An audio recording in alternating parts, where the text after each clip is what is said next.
ನಮಸ್ಕಾರ. ಸ್ವಯಂ ಪಾಕದ ಮನೆಮದ್ದು ವಿಭಾಗಕ್ಕೆ ಸ್ವಾಗತ.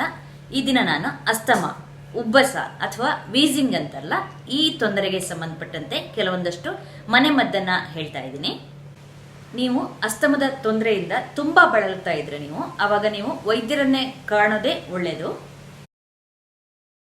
ಬೇಕಾಗುವ ಪದಾರ್ಥಗಳು: ಜೇಷ್ಠ ಮಧು ನೀವು ಈ ಬೇರನ್ನ ಕುಟ್ಟಿಬಿಟ್ಟು ಪುಡಿ ಮಾಡಿಕೊಂಡು 1 ಟೀ ಸ್ಪೂನ್ ಅಷ್ಟು ತಗೊಳ್ಳಿ.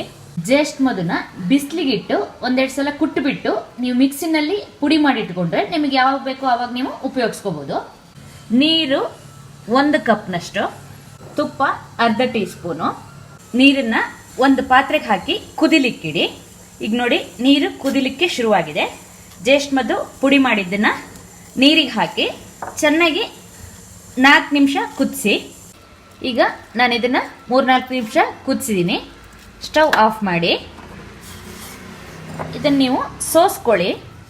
ಸಣ್ಣಕ್ಕೆ ಪುಡಿ ಮಾಡಿದರೆ ನೀವು ಸೋಸೋ ಅವಶ್ಯಕತೆ ಏನು ಇಲ್ಲ. ಕಷಾಯವನ್ನು ಕುಡಿಯೋ ಮೊದಲು ಅದಕ್ಕೆ ಅರ್ಧ ಟೀ ಸ್ಪೂನು ತುಪ್ಪ ಹಾಕ್ಕೊಳ್ಳಿ.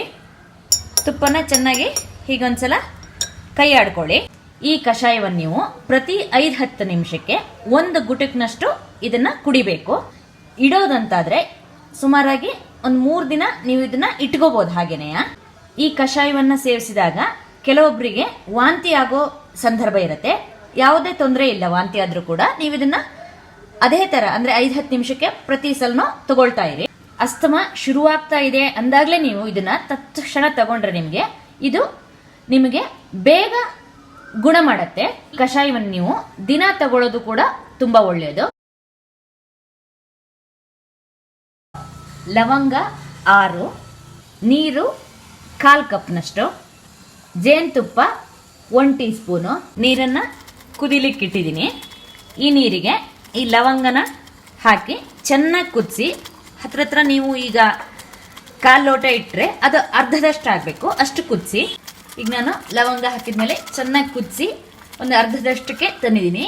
ಈಗ ಸ್ಟವ್ ಆಫ್ ಮಾಡಿ ಇದನ್ನ 1 ಕಪ್ಪಿಗೆ ಸೋಸ್ಕೊಳ್ಳೋಣ.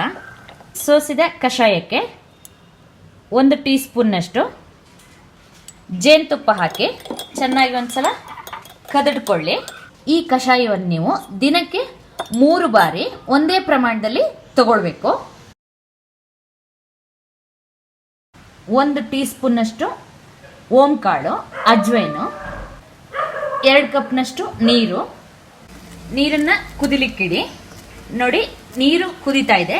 ಇದಕ್ಕೆ ಓಂಕಾಳನ್ನ ಹಾಕ್ಬಿಟ್ಟು ಇದರ ಆವಿಯನ್ನ ನೀವು ಒಳಗೆ ಎಳ್ಕೋಬೇಕು.